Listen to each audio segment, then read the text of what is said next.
What if the move that changes Boston's ceiling is not about chasing the new, but about recovering something that once made rivals hesitate before attacking the paint?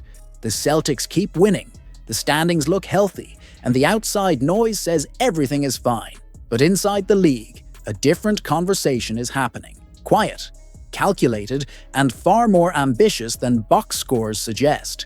As the trade deadline approaches, Boston is not hunting headlines. It is hunting leverage, the kind that only shows up deep in May. Here is where the story takes a turn few are openly discussing. The front office is not just scanning for size. It is scanning for familiarity, timing, and a very specific defensive profile that changes how playoff opponents build game plans. And then a familiar name surfaced, one that instantly rewired the conversation: Robert Williams III. At first glance, it feels emotional, a reunion narrative, a feel-good story. But look closer, and the logic becomes sharper, almost uncomfortable for the rest of the East. This is not about nostalgia. This is about efficiency under pressure. When insiders mention Williams alongside Ivica Zubac, that alone tells you something. Boston is not comparing skill sets. It is comparing control. Control of the rim, control of tempo, control of what shots opponents are allowed to take when spacing tightens and legs get heavy. Some will argue Boston should aim bigger, chase flashier names, swing for something louder. But here is the uncomfortable counterpoint. The most dangerous upgrades are the ones that do not disrupt rhythm. They sharpen it. This is not a desperation move. It is a confidence move, a signal that Boston believes its core is already good enough, and that the margin between contention and control is thinner than most realize. So the question is not whether Robert Williams fits. The question is whether the league is ready for a version of the Celtics that quietly closes one more door. What if the most dangerous version of the Celtics has not even shown itself yet?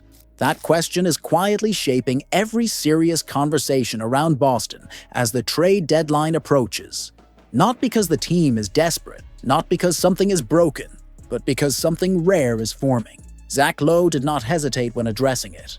In his view, Boston should not be passive. Boston should be hunting. This is where the curiosity begins. Not with names, not with rumors, with intent. Around the league, front offices are struggling to decide who they are. Buyers pretend to be patient. Sellers pretend to compete. Boston is doing neither. They are winning, adjusting, and more importantly, learning exactly where the margins are. That is why Lowe's point matters. The Celtics are not a team looking for survival. They are a team positioning itself to control matchups when games slow down and possessions feel heavier. That is the hidden optimism most narratives avoid. Boston does not need to chase star power. The ceiling is already present. What they need is insulation, depth that absorbs chaos, size that prevents foul trouble from becoming a storyline, lineup flexibility that allows the coaching staff to dictate terms instead of reacting. This is why the center position keeps resurfacing, even if the names keep changing. It is not about who starts. It is about who closes specific nights, who survives foul pressure, who lets Boston keep its defensive identity intact when the opponent starts hunting mismatches. An aggressive swing for someone like Ivica Zubac sounds dramatic, but the real intrigue lies elsewhere. The Celtics are in a position where they can explore value without urgency. That leverage is rare at the deadline. Still, the most intriguing possibility is also the simplest: standing pat. Because if Tatum returns at any meaningful level, even short of peak form, Boston may already possess the most impactful mid-season addition in the league. No trade package can replicate that swing. This is why Lowe's stance feels less like commentary and more like a warning to the rest of the conference. Boston is not choosing between buying or selling. Boston is choosing when to strike. What if the most important move of the Celtics season never appears on the transaction wire? That question is starting to unsettle rival front offices, and the timing is not accidental. Quietly, almost deliberately, the possibility of Jayson Tatum's return has begun to reshape the entire market around Boston. Not with noise, with pressure. Here is the part that changes everything. The Celtics are no longer operating from a position of necessity. They are operating from leverage, and that is terrifying for teams that were circling Boston, hoping patience would turn into desperation.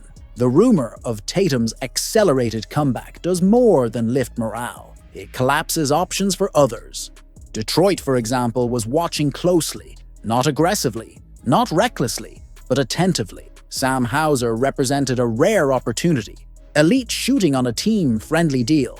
The kind of asset that allows a rising contender to fix a weakness without blowing up its core. On paper, it made too much sense, and that is exactly why it is slipping away. The moment Tatum's return becomes real, Boston's posture shifts.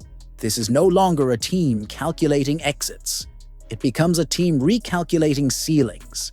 Saving money loses relevance when championship probability rises. And suddenly, players who once looked movable start to look essential. And layers are what separate good teams from inevitability. From Detroit's perspective, the door was never wide open, only slightly cracked. That crack is closing. The Celtics are not about to subsidize someone else's growth while holding the keys to the East. Not now. Not with momentum this strong. The contrast between the rosters is intriguing, but it also highlights a deeper truth. Boston's issue is not firepower. It is insulation. They are protecting against variance, foul trouble, matchup hunting, shooting, spacing, decision-making under pressure. Those are already solved variables. This is why expecting Boston to part with a proven shooter borders on wishful thinking, especially when the alternative is entering the playoffs with a roster that already bends defenses, and then adding Tatum back into the equation. What if the real mistake Portland made was not about value, but about timing, leverage, and who they accidentally empowered? At first, the deal looked simple. Anthony Simons was expected to move. Everyone around the league knew it. The surprise was not that Portland pulled the trigger, but where the trigger was pointed. When Simons landed in Boston, the ripple effects quietly spread far beyond the Blazers' rebuild. Here is the part that deserves more attention. This was never just about Simons changing jerseys. It was about which team gained optionality and which team lost it. For months, Orlando felt inevitable. The logic was clean. A team starving for shooting, a young core in need of offensive relief, a backcourt profile that Simons fits naturally. From the outside, it looked like a perfect alignment of needs. But front offices do not operate in straight lines. One aggressive pivot later, Desmond Bane arrives, and suddenly Portland's leverage evaporates. That is where the story tilts. Because while Orlando chased certainty, Boston quietly absorbed opportunity. Simons did not arrive as a savior or a focal point. He arrived as an accelerator, and that distinction matters more than most realize. Drew Holiday brings professionalism, structure, and short-term clarity. But clarity can be dangerous for a rebuild if it arrives before direction is settled. 12 games of proof is not a plan, it is a glimpse.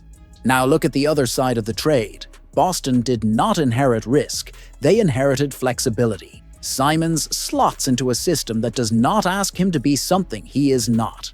He does not need to carry, he does not need to dominate touches.